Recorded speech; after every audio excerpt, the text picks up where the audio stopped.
Hi, my name is Tomsorcer. This is my Yuki guide. Let's get into it.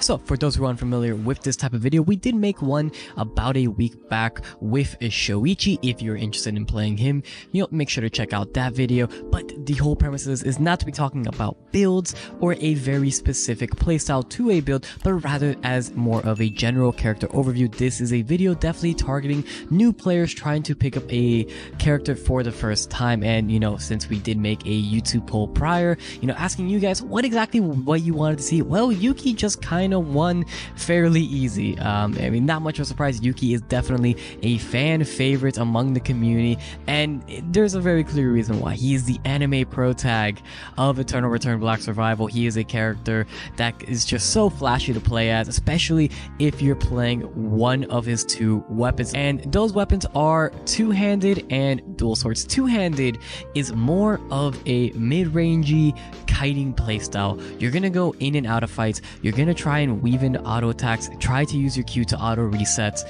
and you really only have one form of playstyle. No matter what the build is, at the end of the day, you are doing things the same. You are going to go in, you're going to get an auto reset with your Q, and you're going to run out and dance around your opponents waiting for that Q to come back up, as that is really where the bulk of your damage comes from. With your alternative weapon, dual swords, this is the secret weapon in the game where you will need a kitchen knife and a rusty sword to craft.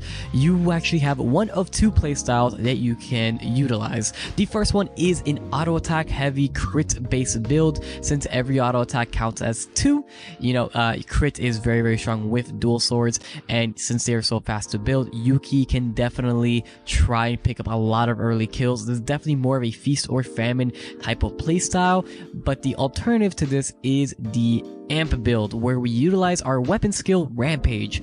Rampage essentially applies amp on every single strike of its hit, and it is absolutely disgusting when you just pair it up with a ton of flat amp. So just remember, there is some playstyles to Yuki that can actually change up your routes. And the one thing that is very interesting, since dual swords is technically a secret weapon, you don't need to be like other characters where you would have to change exactly what weapon you want to go in the weapon selection screen. You can just pick two-handed, and if your main route for, let's say, two-handed is contested, you can swap over to dual swords and pick one of the two different playstyles. Now let's talk about Yuki's skills and how you can properly utilize them. So first off, we need to understand Yuki's passive, which is Perfect Fit.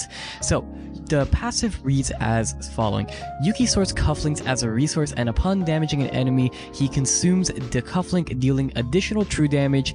He will recover cufflinks every few seconds while out of combat, and then activating button up, which is his W, will refill all of his cufflinks. So what this is saying is very straightforward. He has a little star-shaped symbol under his mana bar, and when you auto attack somebody, you will consume one. He's dealing a very small amount of true damage. Normally you will not put any points into this passive, as the true damage doesn't really make much of a difference. You rather max out the other abilities in your kit to utilize those more. The main premise of the cufflinks is actually due to our next ability, From Head to Toe. It is very simple. It's an auto attack reset, which if you have a cufflink, you will consume one cufflink to stun an enemy, but if you do not have a cufflink, it will slow them instead. So the very basic thing you do here is you will auto attack, and then you will use the Q as an auto attack reset to get to stun your opponents, and that will deal an absolute massive amount of damage, as this is normally the ability you max out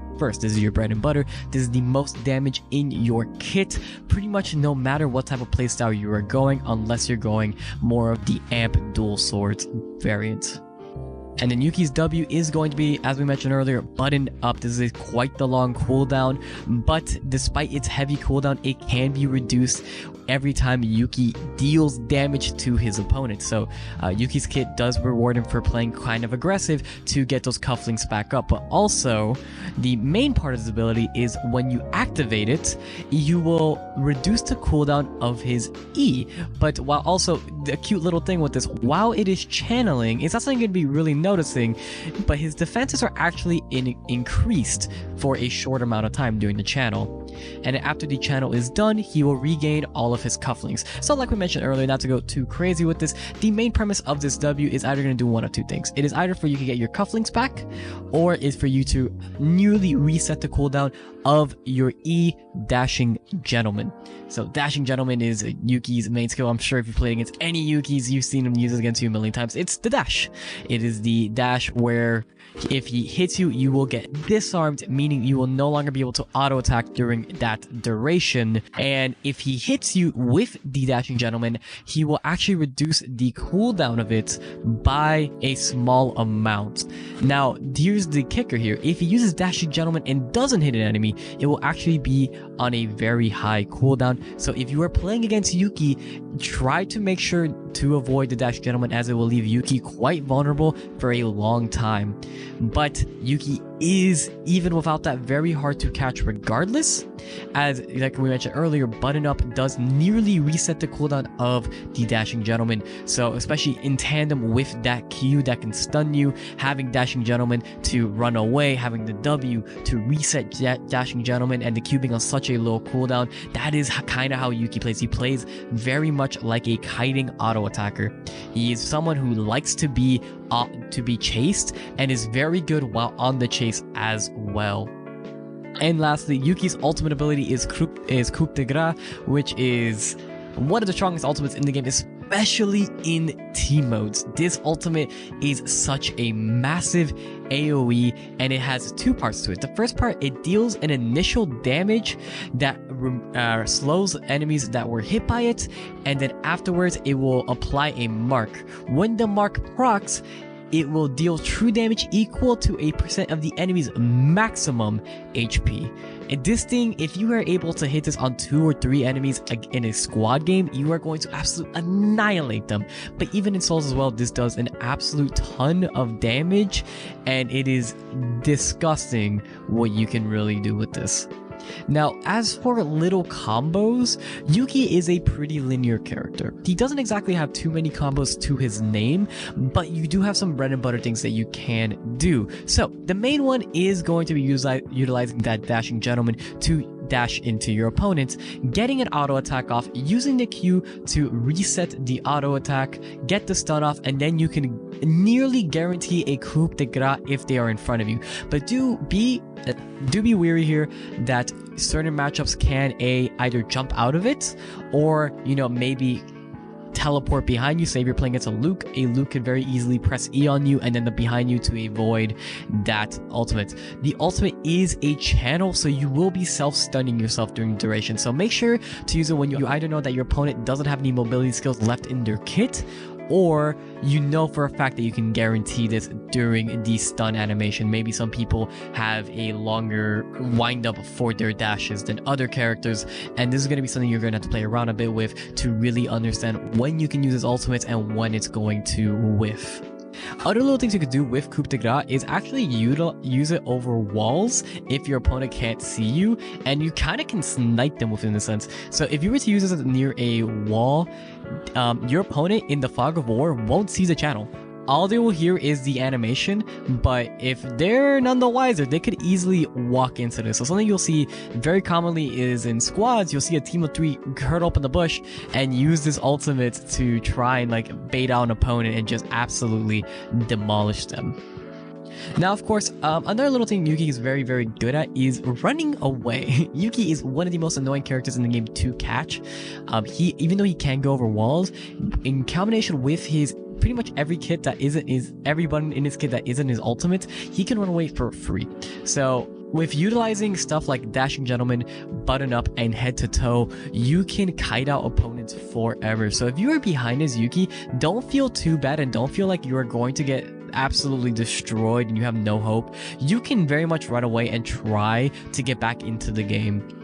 And lastly, for tips, remember that your Dashing Gentleman is indeed a disarm, which is going to be very significant, especially into melee matchups. So you can think of matchups something like a dual swords Jackie, right? If you are able to disarm the Jackie during her W window, you're going to prevent a ton of damage to yourself and a lot of healing for her, which is going to swing a matchup in your favor in the long term. So remember that even though Yuki is a very linear character, there are things in his kit that can, if utilized properly, are going to really bring up your gameplay to the next level.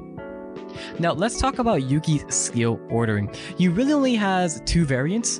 If you are doing a normal auto attack build, you're definitely going to want to max out your Q if you want to be more aggressive, but if you aren't being that aggressive, you're going to want to max out your E instead. Either or, it is really definitely more of a playstyle preference. I think as of the previous patch where they increased Yuki's E cooldown, if you decide to max out the E, you're going to be safer overall, but you're going to lose out a lot of potential to be aggressive in the early stages of the game, which is where Yuki really excels at.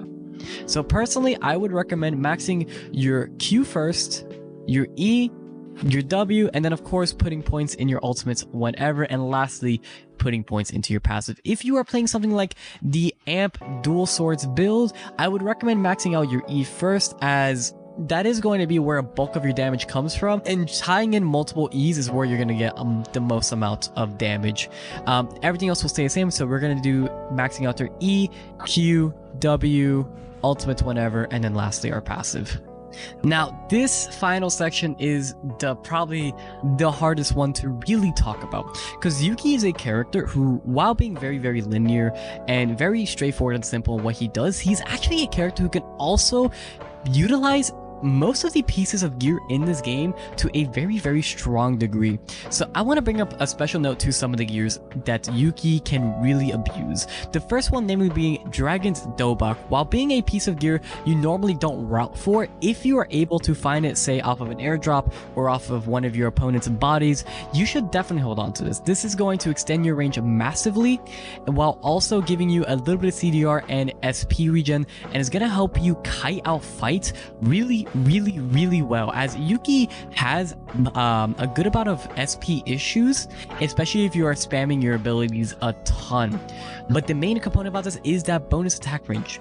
The attack range is going to allow you to swing certain matchups in your favor, namely squishier, poke heavy matchups where you're not exactly able to get into your opponent's face that easy. Other pieces of gear that are of note are things like the Chinese opera mask, or things like the mithril pieces, mithril chest, mithril helm, mithril shield. These are all very decent items on Yuki, but it is all very situational in when you want to use it. The best advice I could give you with any of these pieces of gear or with transitioning with Yuki is that look at what's left in your lobby when you find these pieces and think, what would this be good against? So like we mentioned earlier, Dragon's Dobak is really good against certain range matchups. Something like a mithril helm is going to help into matchups where you're going to need more defensive stats. So say you're fighting against somebody who auto attacks you a lot, mithril helm is going to help you a lot more than a Dragon's Dobak really would. Well, that's going to be it for me today, guys. I hope y'all enjoyed the video. If you do enjoy the video, leave a comment down below on exactly who you would like to see next for this series. I do plan on covering every single character in the game, and, well, like last time, the most requested character will become the next video, so make sure to comment down below. Leave a like in the video if you haven't already, and make sure to sub to the channel if you haven't. It would really help me out a ton. We are almost to that 10,000 mark, and that would be amazing to hit. So yeah, thank you everybody for all your support. Thank you everybody for watching the videos and checking me out. You guys are amazing. I hope this video brought some value to you, and I will see you all next time.